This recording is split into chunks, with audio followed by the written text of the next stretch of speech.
Well, this earnings season is the latest test for the market's impressive year-to-date rally amid headwinds from near-future recessionary fears. So in the face of a possible downturn at some point, what's an investor to do? Our next guest finds the smart play lies outside equities. With more, we're joined by Sonali, Pier, PIMCO Managing Director and Portfolio Manager. Sonali, thank you so much for being here. So investors who are facing down this earnings season, and there is a lot of sort of noise around it, right, about concerns over falling profits overall. Where should they be looking in the corporate bond stack to take advantage of maybe riding their way out through the earnings season? Having me. Yes, we think that investors can find value in high quality fixed income, be that securitized, investment grade, and even some parts of the high yield market. So specifically looking at agency mortgages, valuations have become much more attractive, especially as the Fed allows balance sheet roll off there. Within investment grade, these are high quality companies where, bankruptcy is quite remote and offering a good starting yield. So speaking of, you say a starting yield, can it beat the return on equities right now? And that's what's really interesting. And I think a key takeaway is that, versus the long-term equity returns, fixed income is looking very attractive, right, with much less volatility. And should we hit a recession, equities would likely bear the brunt of that. So versus a long-term equity valuation, fixed income is looking rather attractive. And as we, given our preference in high-quality fixed income, that should outperform in a recessionary environment. Are there particular areas that you're looking there within particular sectors, for example, within high quality fixed income that are attractive right now? Yeah, certainly. So, agency mortgages have really widened and become more attractive in part because of the lesser footprint of the Fed. We do tend to prefer the higher coupons there.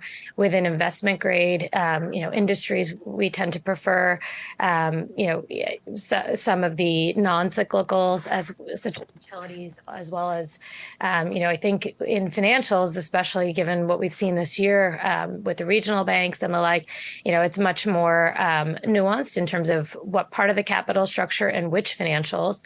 And then, as we go lower in quality, preferring areas where we think the cash flows are much more predictable and avoiding some of the sectors that, have low margins, low multiples, and will struggle through an inflationary environment as well as an environment where we may see lower stock market levels. So when you say lower end quality, what does that mean outside of like agency mortgage? Like, where are we talking about? Certainly. So, the health of the high yield market has actually improved over the last decade as some of these risks shifted to the bank loan market or the private credit market. So, that's not to say that, all of the, this is definitely an area today with high dispersion. And so, we're certainly taking a keen eye with our research analysts looking for,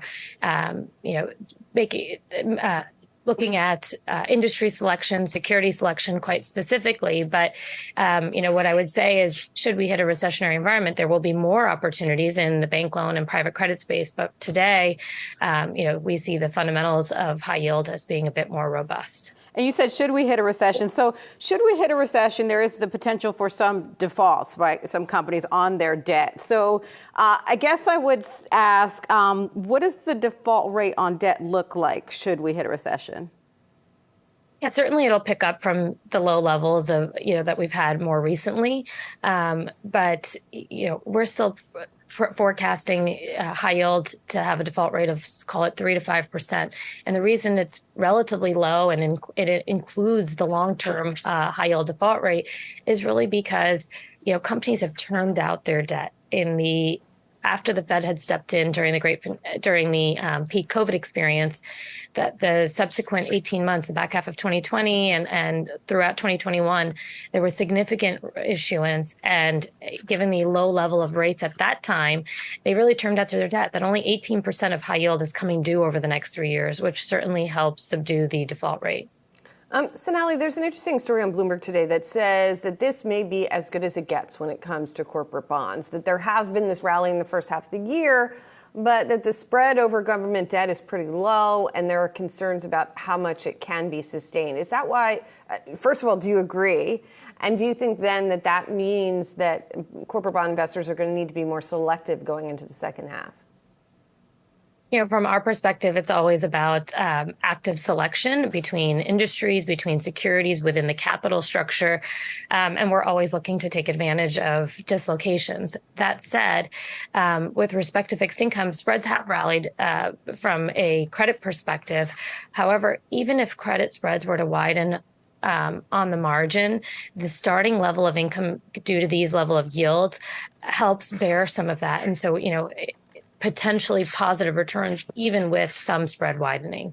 And Sonali, I want to ask you about, let's say there's more volatility to come. Who's pricing it better? Is fixed income? I think you probably have a strong opinion on this. Or is the equity market pricing in volatility better?